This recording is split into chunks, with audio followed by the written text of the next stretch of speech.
सो Netflix पे drive to survive देखने के बाद या F1 द मूवी देखने के बाद आपने फाइनली डिसाइड किया कि आपको फॉर्मूला 1 सीजन लाइव देखना है, लेकिन आपको आइडिया नहीं है कि ये स्पोर्ट काम कैसे करता है। सो इस वीडियो में मैं आपको इसके बेसिक्स से लेके इसके सभी रूल्स एंड रेगुलेशंस के बारे में बताऊंगा।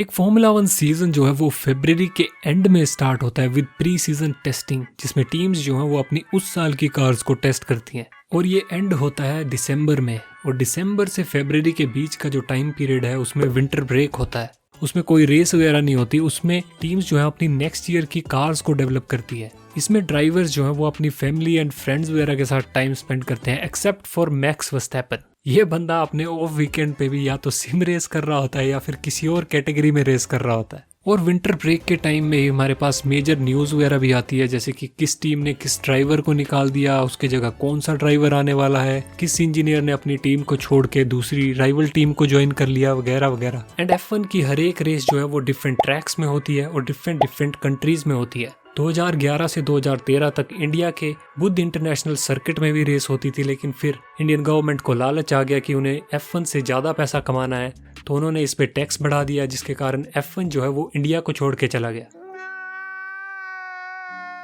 What can you say? Typical Indian government. Current grid में हमारे पास 10 टीम्स हैं विद 2 ड्राइवर्स ईच। 2026 में ये नंबर 11 टीम्स हो जाएगा जब कैडिलैक ग्रिड को ज्वाइन करेगी।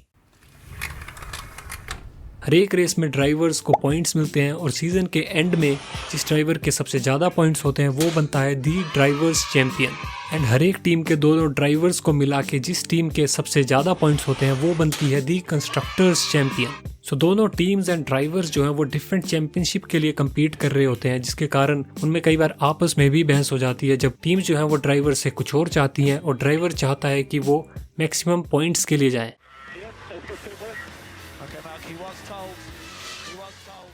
सीजन के एंड में जो टीम जितना ऊपर फिनिश करती है उसे उतने ही ज़्यादा पैसे मिलते हैं। इसीलिए हर एक टीम ट्राई करती है कि वो रूल्स एंड रेगुलेशंस को फॉलो करते हुए सबसे बेस्ट कार बनाए। और F1 में ये जितने भी रूल्स एंड रेगुलेशंस है, फिर चाहे वो ऑन ट्रैक हो या ऑफ ट्रैक, ये सभी FIA बनाता है।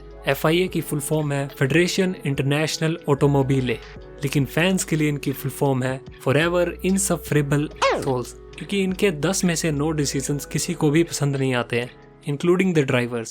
I think it's complete bullshit, to be honest. That's exactly what I said. I thought you say that. F1 cars आपको देखने में सेम लग सकती है एट अ ग्लैंस, लेकिन ये सभी एक दूसरे से काफ़ी ज़्यादा यूनिक होती है, क्योंकि हर एक टीम जो है वो अपनी कार्स को खुद डिज़ाइन करती है। एंड सभी टीम्स ट्राई करती हैं कि वो ज़्यादा से ज़्यादा पार्ट्स जो हैं वो उन्हें अपने आप बनाए, लेकिन कुछ ऐसे भी पार्ट्स हैं जिन्हें वो दूसरे मैन्युफैक्चरर से खरीदती हैं, जैसे कि suspension and engine. Current season में हमारे पास 4 इंजन मैन्युफैक्चरर्स हैं, जो कि हैं Ferrari, Mercedes, Honda and Renault. However 2026 में हमारे पास होंगे Ferrari, Mercedes, Honda, Audi and Red Bull power train with Ford. Friday को हमारे पास 2 फ्री प्रैक्टिस होती है, FP1 and FP2, and Saturday को होती है free practice 3 and qualifying, and finally Sunday को होती है रेस। फ्री प्रैक्टिस में टीम्स एंड ड्राइवर्स जो हैं वो अपनी कार्स को उस ट्रैक में टेस्ट करते हैं और उन्हें सेटअप करते हैं जिससे वो बेस्ट परफॉर्मेंस निकाल सकें। क्वालिफाइंग में जो ड्राइवर्स हैं वो ट्राई करते हैं कि वो लैप को as fast as possible complete करें। क्वालिफाइंग जो है वो 3 पार्ट्स में डिवाइड होती है, Q1, Q2 और Q3। Q1 में 20 ड्राइवर्स compete करते हैं और जो स्लोएस्ट 5 होते हैं वो बाहर हो जाते हैं। Q2 में बचे हुए 15 ड्राइवर्स compete करते हैं और जो स्लोएस्ट 5 होते हैं वो बाहर हो जाते हैं। Q3 में बाकी बचे 10 ड्राइवर्स में से जो ड्राइवर सबसे ज्यादा फास्ट लैप को कंप्लीट करता है उसे मिलती है क्वाली में ड्राइवर्स जिस पोजीशन में फिनिश करते हैं वो उसी पोजीशन से रेस को भी स्टार्ट करते हैं। एक F1 रेस 305 किलोमीटर और 2 घंटों की होती है और इसमें जो ड्राइवर जितना आगे फिनिश करता है उसे उतने ही ज्यादा पॉइंट्स मिलते हैं, लेकिन पॉइंट्स जो हैं वो सिर्फ टॉप 10 ड्राइवर्स को ही मिलते हैं। Once again, most unsportive driver of the Suck grid. my balls, mate. Yeah. And जो ड्राइवर्स टॉप 3 में फिनिश करते हैं उन्हें ट्रॉफीज के साथ पोडियम में सेलिब्रेट करने का मौका मिलता है। स्प्रिंट वीकेंड में हमारे पास सिर्फ एक ही फ्री प्रैक्टिस होती है। FP2 की जगह हमारे पास स्प्रिंट क्वालिफाइंग होती है एंड FP3 की जगह होती है sprint. Sprint as the name suggest normal race का 1/3 होती है, जिसके कारण इसमें पॉइंट्स भी नॉर्मल रेस के मुकाबले काफी कम मिलते हैं। हर एक टीम को टायर्स जो हैं वो पिरेली प्रोवाइड करता है और ये 5 टाइप के होते हैं, सॉफ्ट, मीडियम, हार्ड, इंटरमीडिएट और वेट। सॉफ्ट टायर्स सबसे ज़्यादा फास्ट होते हैं लेकिन ये सबसे जल्दी डिग्रेड हो जाते हैं।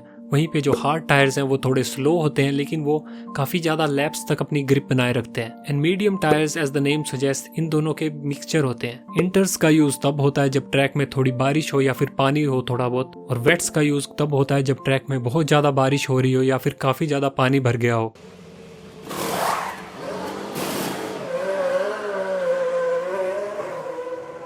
पिट स्टॉप में टीम्स जो हैं वो टायर्स को चेंज करती है और कभी कभी अगर कोई माइनर डैमेज हो तो उसे भी रिपेयर करती है। एंड हर एक ड्राइवर को एक पिट स्टॉप मैंडेटरी होता है एंड उन्हें हर एक रेस में 2 डिफरेंट टायर कंपाउंड्स को यूज करना होता है। जैसे कि अगर उन्होंने रेस को सॉफ्ट टायर में स्टार्ट किया है तो उन्हें मीडियम और हार्ड टायर का यूज करना होगा। अगर उन्होंने मीडियम टायर से स्टार्ट किया है तो उन्हें सॉफ्ट्स और हार्ड्स में स्विच करना होगा। लेकिन ये जो रूल है ये सिर्फ ड्राई सेशन के लिए ही अप्लाई होता है। हर एक रेस में डिफरेंट स्ट्रेटजीज होती हैं। जिस ट्रैक में टायर डिग्रेडेशन कम हो वहाँ पे ड्राइवर जो है वो एक बार पिट करते हैं, वहीं पे जिस ट्रैक में टायर डिग्रेडेशन ज़्यादा हो वहाँ पे ड्राइवर्स 2 से 3 बार पिट करते हैं। एंड ये जो स्ट्रेटजीज हैं ये मिड रेस में चेंज हो सकती हैं और सभी टीम्स ट्राई करती हैं कि वो बेस्ट स्ट्रेटजी को फॉलो करें, except for Ferrari.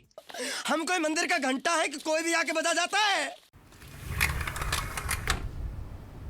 Virtual safety car का यूज तब होता है जब ट्रैक में थोड़ा बहुत खतरा हो, जैसे कि किसी की कार खराब हो गई है या फिर ट्रैक में डेब्री आ गई है जिसे क्लियर करने में थोड़ा बहुत टाइम लगेगा। VSC में सभी कार्स को स्लो कर दिया जाता है एंड उनके बीच का जो डिस्टेंस है वो सेम ही रहता है। वहीं पे सेफ्टी कार का यूज तब होता है जब ट्रैक में कोई ज्यादा बड़ा डेंजर हो, जैसे कि 2 कार्स आपस में क्रैश हो गई हो जिसे क्लियर करने के लिए ज्यादा टाइम लगेगा, तो सेफ्टी कार को निकाला जाता है क्योंकि सभी कार्स को अपने पीछे स्लो करती है, जिससे ड्राइवर्स के बीच का जो गैप है वो 0 हो जाता है। जहां नॉर्मल पिट स्टॉप में जो टाइम लॉस है वो 18 से 25 सेकंड का होता है, वहीं पे अगर कोई ड्राइवर जो है VSC या सेफ्टी कार के पीरियड में पिट करता है तो उसका टाइम लॉस ऑलमोस्ट आधा हो जाता है।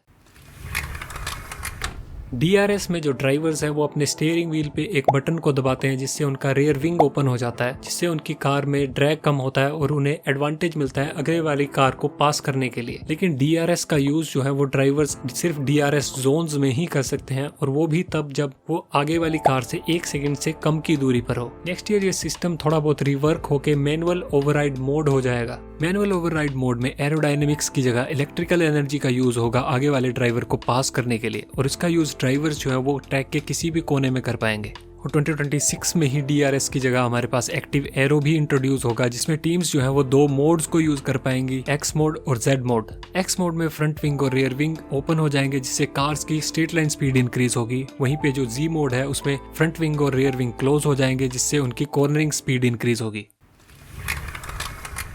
Green means go, red means stop the race, blue means कि लीडर आपको लैप करने वाला है तो साइड में हो जाओ, येलो मीन्स स्लो डाउन, आगे खतरा है, डबल वेव्ड येलो मीन्स कि ज्यादा खतरा है, ब्लैक एंड व्हाइट मीन्स कि एक और गलती और ड्राइवर को रेस से बाहर निकाल दिया जाएगा, black means disqualification, chequered flag means कि रेस खत्म और इसी के साथ वीडियो भी खत्म। करंटली आप इंडिया में F1 2 जगह से देख सकते हो, एक है F1 TV Pro और एक है fan code. F1 TV Pro महंगा है फैन कोड के मुकाबले, लेकिन उसमें एड्स वगैरह नहीं आती। फैन कोड में आपको एड्स वगैरह देखने को मिलेंगी। And that's about it. Next video में हम बात करेंगे F1 टीम्स और ड्राइवर्स के बारे में, ताकि आप डिसाइड कर सकें कि आपको कौन सी टीम और ड्राइवर्स को सपोर्ट करना चाहिए। So I will see you in the next one. Bye. Yes, this is impressive. Now I'm coming on your camera, mate. Yo, what? Yeah.